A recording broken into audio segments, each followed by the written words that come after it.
Year 1934. American explorer Hiram Bingham III stands before an impossible sight. Towering stone walls rise from the Peruvian highlands like frozen waves. Each block weighs more than 70 tons, yet they fit together with surgical precision. No mortar holds them. No gap exists between them. Not even a razor blade can slide through. Bingham has spent years documenting Machu Picchu. He considers himself hardened to ancient wonders, but this place is different. This place breaks the rules. The air feels heavier here, as if the stones themselves exert some invisible pressure on the atmosphere around them. He runs his hand along the smooth surface of a megalithic block. The stone feels warm despite the mountain cold. Its edges curve and flow like melted chocolate. How did primitive people shape granite this way? The Inca, according to conventional history, had no iron tools. They possessed no wheels. They knew nothing of advanced mathematics. Yet here stands proof that challenges every assumption. A local Quechua elder watches Bingham's confusion with patient eyes. The old man has seen this bewilderment before, written on the faces of countless outsiders who arrive with their measuring tools and notebooks. The archaeologist turns to him and asks the question burning in his mind. How were these massive stones transported up the mountain and fitted together with such impossible precision? The elder's response sends a chill down Bingham's spine. The ancients did not move the stones. The stones moved themselves. They were softened like clay through the power of sound and placed by those who commanded the forces of nature. He speaks these words without hesitation, as if describing something as ordinary as sunrise. Welcome to Within the Unknown. The fortress of Sacsayhuamán sits on a hill overlooking the ancient Inca capital of Cusco. Most textbooks tell us the Inca built it in the 15th century as a ceremonial complex and defensive structure. They say it took 70 years and 20,000 workers to complete. The story sounds reasonable enough. Ambitious rulers throughout history have mobilized massive labor forces for monumental projects. Pyramids rose in Egypt. Great walls stretched across China. Cathedrals towered over medieval Europe. But when we examine Sacsayhuamán closely, the conventional narrative begins to crumble. This is not just another impressive ancient structure. This is an engineering impossibility that challenges everything we think we know about prehistoric capabilities. The site covers more than 3,000 acres. Its main wall stretches over 1,000 feet in length. The wall consists of 3 terraces, each built from stones so enormous they dwarf the builders we imagine hauling them. The largest stone at Sacsayhuamán weighs approximately 125 tons. That is equivalent to 20 adult elephants or 30 average cars. And this colossal block was transported from a quarry located more than 20 miles away. The journey would have required crossing 2 rivers and ascending steep mountain terrain at an altitude of 11,000 feet above sea level. At that elevation, oxygen levels drop to roughly 60% of sea level pressure. Physical labor becomes exponentially more difficult. Modern engineers struggle to move such massive weights, even with hydraulic cranes and reinforced steel cables. The official explanation suggests the Inca used log rollers, ropes made from plant fibers, and thousands of workers pulling in unison. Let us do the mathematics. 125-ton stone equals 250,000 pounds. Using primitive rope and wooden rollers on rough mountain terrain, how many workers would be needed? Engineering estimates suggest at least 2,000 men would be required just to budge such a mass. That number assumes ideal conditions on flat ground. The actual terrain features steep grades, rocky obstacles, and high altitude, where oxygen levels make physical labor exponentially harder. Even if we accept that 20,000 workers somehow coordinated this feat, another problem emerges: the precision. The stones at Sacsayhuamán demonstrate a level of accuracy that modern stonemasons find difficult to replicate. The blocks interlock using a technique called ashlar masonry. Complex polygonal shapes fit together like three-dimensional puzzle pieces. Some stones have 12 or more sides. Each surface must align perfectly with its neighbors to create the seamless walls we see today. A single miscalculation would render months of work useless. Achieving this precision requires multiple attempts at fitting, removing, reshaping, and refitting each stone. With modern diamond-tipped tools and laser measurements, this process takes skilled craftsmen weeks per block. How did workers using bronze chisels and stone hammers accomplish the same task? And how did they do it thousands of times without a single error? The probability of such consistent perfection approaches mathematical impossibility. The mystery deepens when we examine the stone surfaces themselves. Geologists who study the site report finding evidence of vitrification. That means the rock surfaces show signs of exposure to extreme heat or unusual forces that partially melted the crystalline structure. Under microscopic analysis, certain areas display characteristics similar to glass formation. This finding contradicts the narrative of slow, patient chiseling. Stone does not vitrify from friction alone. Other peculiarities appear throughout the complex. Researchers have documented strange indentations and scoop marks on several megaliths. These marks look as if someone pressed their fingers into soft clay and the material hardened in that deformed state. The marks exist on andesite and limestone, stones with a Mohs hardness of 6 to 7. Diamond rates 10 on this scale. Human tools from the supposed construction period rate 3 or below. The mathematics of material science simply do not support conventional tool marks creating these impressions. What created these impressions? Conventional archaeology has no answer. The marks remain classified as tool marks despite matching no known tool pattern. Some researchers propose an alternative explanation. Perhaps ancient builders possessed knowledge of stone softening techniques.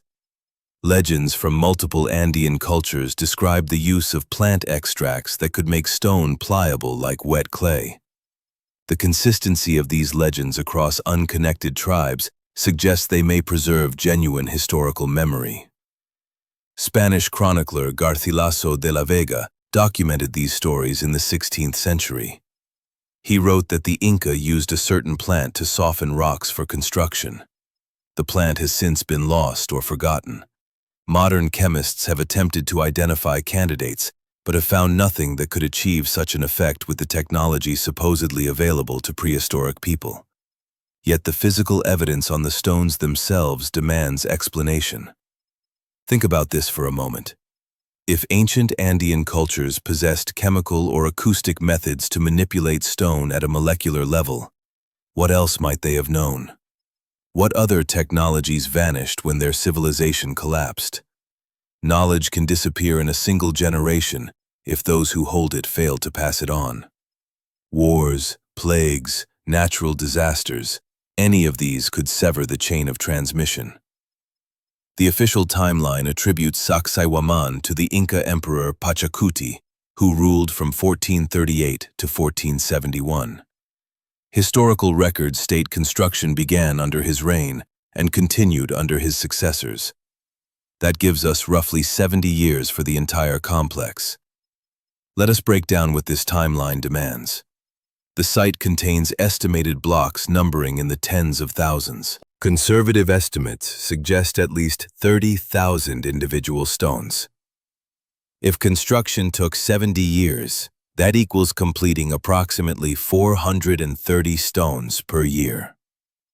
That breaks down to more than 1 stone per day, every single day, for 7 decades. Remember, Each stone must be quarried from solid bedrock using bronze tools. Then it must be transported up to 20 miles across rivers and mountains. Next comes the shaping process to create those perfect polygonal surfaces. Finally, the stone must be lifted into place and fitted with absolute precision. All of this must happen for one massive block every single day for 70 years straight, without breaks for weather, festivals, wars, or resource shortages. The logistics alone would require organizational capabilities rivaling modern corporate project management. Does this timeline seem realistic? Modern construction projects with advanced machinery, computers, and trained crews often run years behind schedule. Yet we are asked to believe that primitive workers with bronze chisels exceeded the capabilities of contemporary engineering. The disconnect between claim and reality grows wider the more closely we examine it. But here is where the story takes an even stranger turn. Things will now slowly begin to shift from conventional history to something far more controversial. Be ready. Archaeological evidence suggests Sacsayhuamán might be much older than the 15th century. Excavations beneath the Inca structures have revealed foundations and construction styles that predate the Inca Empire by centuries or even millennia. When Spanish conquistadors first saw the fortress in 1533, they were so impressed they attributed its construction to demons or giants. The Spaniards had witnessed European castle building. They understood medieval engineering. They knew what human hands could accomplish with determination and time. Yet Sacsayhuamán exceeded anything in their experience. It exceeded their frame of reference entirely. The Inca themselves told the Spanish that they did not build the massive lower walls. Those cyclopean foundations were already ancient when their ancestors arrived in the Cusco Valley. The Inca claimed they only built the upper portions using smaller stones and inferior techniques. If you examine photographs of the site, you can see this distinction clearly. The lower megalithic blocks demonstrate otherworldly precision. The upper sections show competent but conventional masonry. The difference in quality is stark and undeniable. This pattern repeats at other Andean sites. Ollantaytambo, Machu Picchu, and the walls of Cusco itself all feature massive, precisely fitted foundations topped with smaller Inca stonework. The implication is clear. An earlier civilization possessed the capability to work with megalithic stones. The Inca built upon these ancient foundations, but could not replicate the original techniques. They inherited knowledge they only partially understood. Who were these earlier builders? Here the archaeological community splits into two camps. Mainstream scholars suggest the pre-Inca cultures, like the Quilchi or Wari, developed these techniques over time through trial and error. Alternative researchers propose something far more radical. They point to legends preserved in Quechua oral traditions. These stories speak of the Viracocha, powerful beings who taught ancient peoples the arts of civilization. The name itself means sea foam or fat of the sea, suggesting these teachers arrived from across the ocean. According to these legends, the Viracocha appeared after a great cataclysm destroyed the previous world. They taught survivors how to farm, build, and organize society. Most importantly, they demonstrated construction techniques that seemed magical to primitive observers. The Viracocha could command stones to rise and fit themselves together. They could soften rock with the touch of their staffs. They could measure and calculate with perfect accuracy.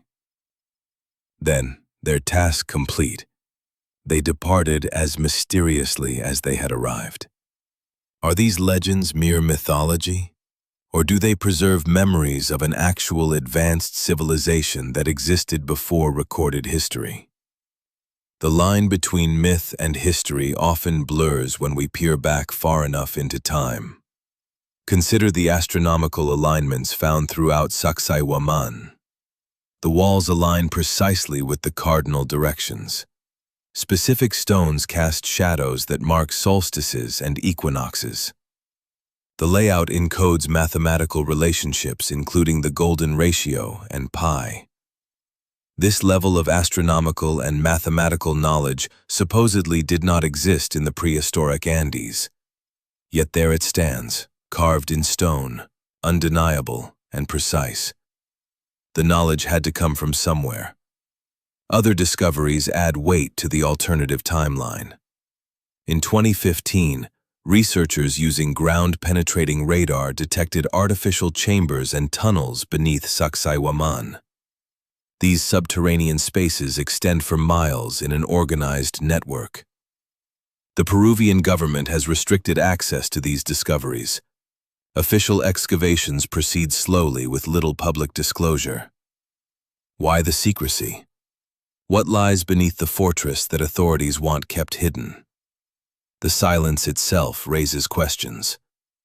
Those who have glimpsed the underground chambers report finding artifacts and architecture unlike anything attributed to the Inca. Stone corridors exhibit that same impossible precision we see in the surface walls. Some passages extend perfectly straight for hundreds of meters through solid bedrock. Conventional drilling and mining techniques would require modern equipment to achieve such results. The tunnels suggest an even larger complex than what we see above ground. The Spanish chronicler Pedro Cieza de León wrote about these tunnels in 1553. He described vast underground networks connecting Sacsayhuamán to other sites across the region. Local legends claim these tunnels once stretched all the way to the coast, allowing rapid movement across the empire. The Spanish sealed many tunnel entrances, fearing they held treasures or provided escape routes for resistance fighters. What knowledge was buried with those sealed passages? What if those tunnels were not built by the Inca? What if they represent the remnants of an older, more sophisticated infrastructure? The possibility forces us to reconsider everything we think we know about ancient South American history. It demands we question the comfortable narrative of linear human progress.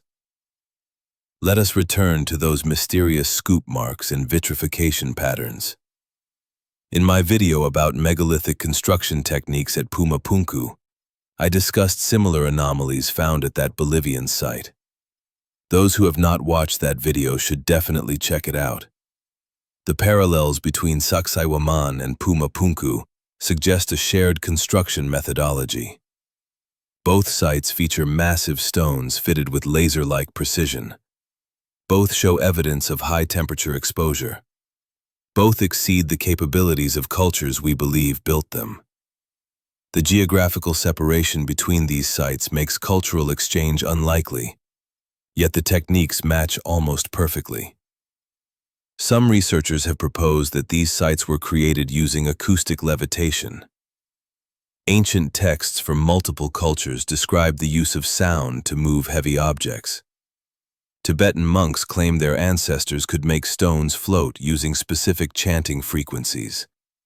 Egyptian legends speak of priests who commanded blocks to rise through sacred words. Could sound waves, properly directed and amplified, actually overcome gravitational forces? The question sounds absurd until we examine what modern physics has achieved. Modern physics recognizes acoustic levitation as a real phenomenon. Scientists have successfully levitated small objects using ultrasonic sound waves. The objects hover in midair, suspended by pressure nodes created by interfering sound frequencies. Scaling this technology to move multi-ton stones would require extraordinary knowledge of harmonics, resonance, and wave dynamics. Yet, if ancient builders possessed this knowledge, it would explain many impossible megalithic sites around the world. It would explain why no ramps or scaffolding remains exist at most of these locations. Another theory suggests the use of geopolymer concrete. This hypothesis proposes that ancient builders created a liquid stone mixture that could be poured into molds. As the mixture hardened, it would form perfectly fitted blocks that appear to be carved from solid rock. Chemical analysis of some Sacsayhuamán stones has revealed unusual mineral distributions that differ from natural formation. The ratios do not match what quarried stone should display. However, mainstream geologists dispute these findings and maintain the stones are naturally quarried andesite and limestone. The debate remains unresolved. The debate continues. Evidence exists to support multiple theories, yet none of the conventional explanations fully account for all the anomalies. This leaves us in an uncomfortable position. We must either accept that prehistoric peoples possessed capabilities that vanish from human history, or acknowledge that our timeline of civilization needs radical revision. Neither option sits well with established academic consensus. The Quechua people who live near Sacsayhuamán maintain their ancestral beliefs about the site. They call it a huaca, a sacred place of power. They say the stones carry energy that sensitive individuals can feel. Visitors often report unusual sensations when touching the megalithic blocks. Some describe tingling in their hands. Others feel drawn to specific stones as if magnetized. Skeptics dismiss these reports as imagination or suggestion.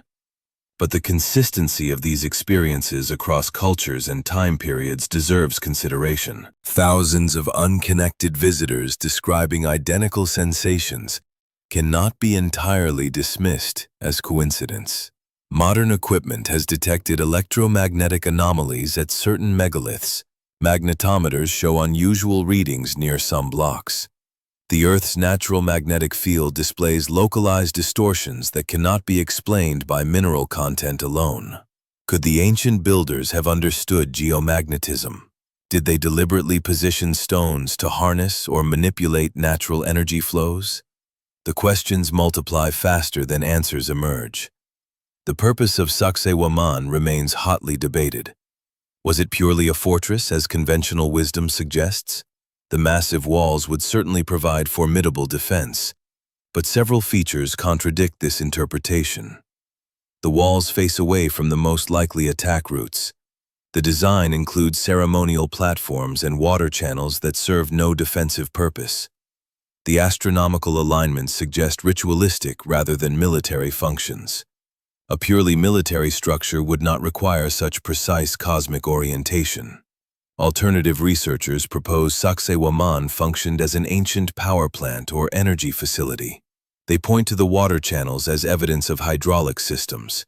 The precise stone placement could have created resonance chambers for acoustic or electromagnetic purposes. The astronomical alignments might have tracked cosmic events that affected whatever technology operated there.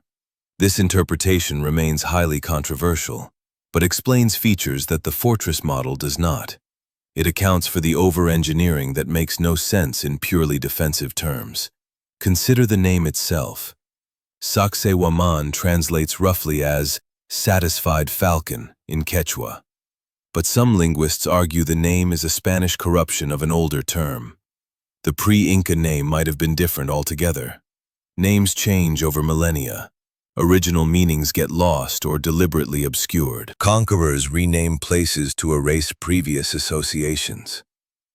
What did the first builders call this place?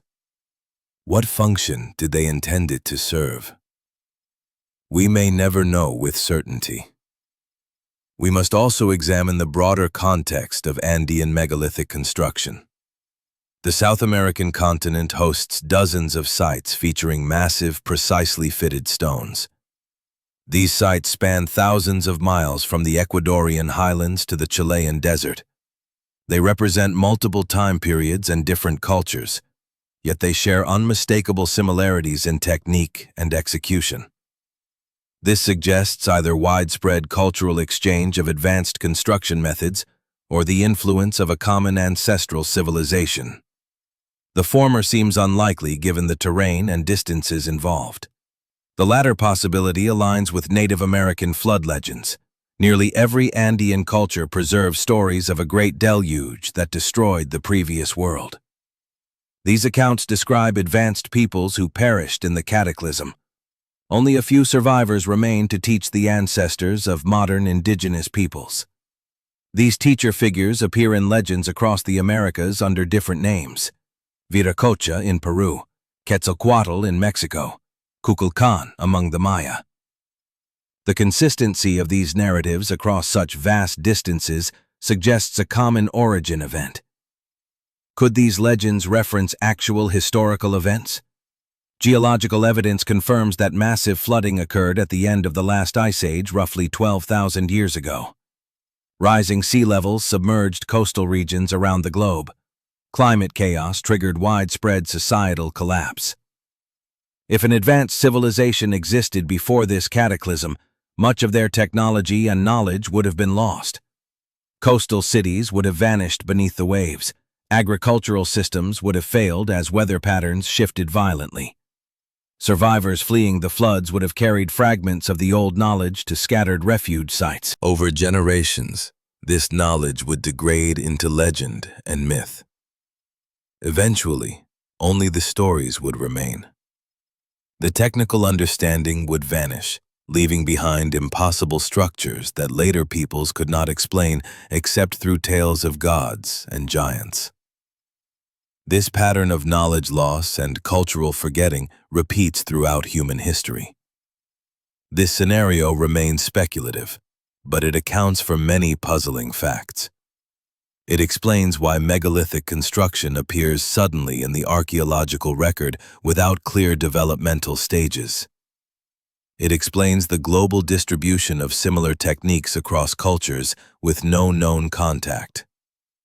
It explains why ancient sites exceed the capabilities of the civilizations we believe built them. Most importantly, it provides a framework for understanding why certain knowledge seems to appear fully formed rather than evolving gradually. The conventional timeline places human civilization's origins around 6,000 years ago in Mesopotamia. That narrative describes a steady progression from primitive hunter-gatherers to agricultural settlements to complex urban societies. But sites like Sacsayhuamán and others around the world challenge this neat progression. They suggest a more cyclical pattern: rise and fall, knowledge gained and knowledge lost. Catastrophe followed by slow rebuilding. The cycle repeats across millennia. If we accept this alternative view, human history becomes far more interesting and mysterious. It also becomes humbling. We are not the first technological society. We may not even be the most advanced. Previous civilizations may have explored different technological paths. They may have developed sciences we have forgotten or never discovered. When their world ended, most of that knowledge died with them. Only fragments survived in the form of megalithic monuments and persistent legends. Yet echoes remain. The megaliths stand as silent witnesses to forgotten capabilities. The legends preserve fragments of lost history. If we listen carefully, if we examine the evidence without prejudice, we might recover some of what was lost. We might learn from the mistakes that led to earlier collapses.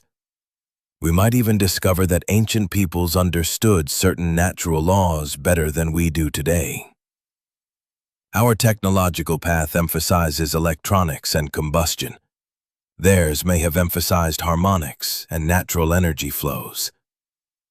The Quechua elders speak of Pachacuti, the concept of world reversal or transformation. According to this worldview, time moves in great cycles. Each age ends in upheaval. A new age emerges from the ruins of the old. We live in one such age now. Previous ages came before. Future ages will follow. The megalithic builders lived in an earlier Pachacuti. Their world ended, but their works endure. Stone outlasts flesh. Stone outlasts memory. What can Sacsayhuamán teach us? Perhaps the lesson is not about construction techniques or lost technology. Perhaps it is about impermanence and resilience. Great civilizations rise to magnificent heights. They create wonders that seem eternal. But nothing lasts forever. Climate changes, resources deplete, social systems break down. The mighty fall, and nature reclaims their monuments. Yet the monuments themselves testify to what was possible. Yet humans persist. We rebuild, we rediscover. We create new wonders appropriate to our time and knowledge. The megaliths remind us of this cycle. They inspire us to reach beyond current limits. They challenge us to question comfortable assumptions. Most importantly, they preserve mysteries that keep us searching for answers. The search itself drives progress. The debate over Sacsayhuamán will continue for generations. New technologies will enable new discoveries. Ground-penetrating radar, LiDAR mapping, chemical analysis, and other tools will reveal hidden details. Each revelation will prompt new questions. Each question will deepen the mystery, even as it illuminates certain facts. This process is how knowledge grows. We build upon what came before. We stand on the shoulders of giants, sometimes quite literally, when examining megalithic sites. My personal view is that we drastically underestimate the capabilities of ancient peoples. We assume primitive tools mean primitive minds. This assumption is arrogant and probably wrong. The humans who built Sacsayhuamán possessed the same cognitive abilities we enjoy today. They simply focused that intelligence on different challenges. They developed expertise in areas we have neglected or forgotten. Stoneworking, astronomical observation, acoustic engineering, sustainable integration with natural systems. These skills require generations to perfect. Modern civilization excels at electronics, combustion engines, and information processing. We have achieved wonders ancient builders could never imagine. But have we surpassed their understanding in every domain? I doubt it. Different does not mean superior.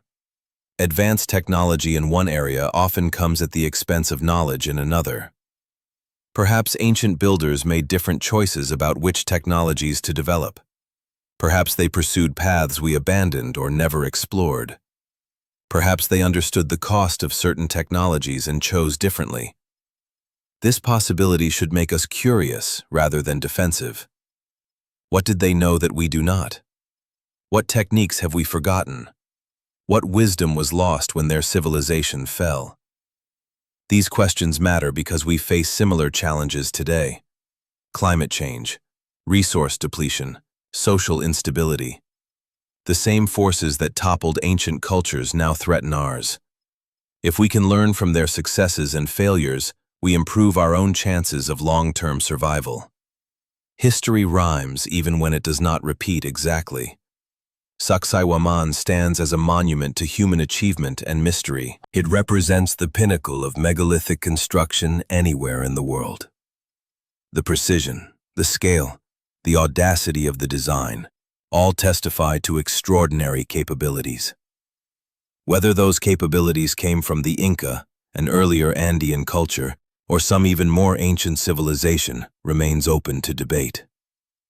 The physical evidence supports multiple interpretations. The legends provide tantalizing hints, but no definitive answers. We are left to weigh possibilities against probabilities. So I leave you with this question. Do you believe the conventional story that Bronze Age workers using primitive tools created this marvel in 70 years? Or do you think Sacsayhuamán represents the work of an older, more advanced civilization whose knowledge has been lost to time? Perhaps the truth lies somewhere between these extremes. Perhaps elements of both narratives contain accuracy while missing crucial pieces. History rarely presents itself in clean binary choices. What is your perspective? Does the mathematical impossibility of the conventional timeline convince you that something important is missing from our history books? Or do you think we simply underestimate what determined workers can accomplish, given enough time and motivation? The evidence I have presented points in multiple directions. No single theory explains every anomaly. That is what makes this mystery so compelling. Easy answers rarely satisfy when the questions cut this deep. I encourage you to research further and form your own conclusions. Examine the photographs, study the engineering challenges, read the legends and the archaeological reports. Consider all possibilities with an open but critical mind.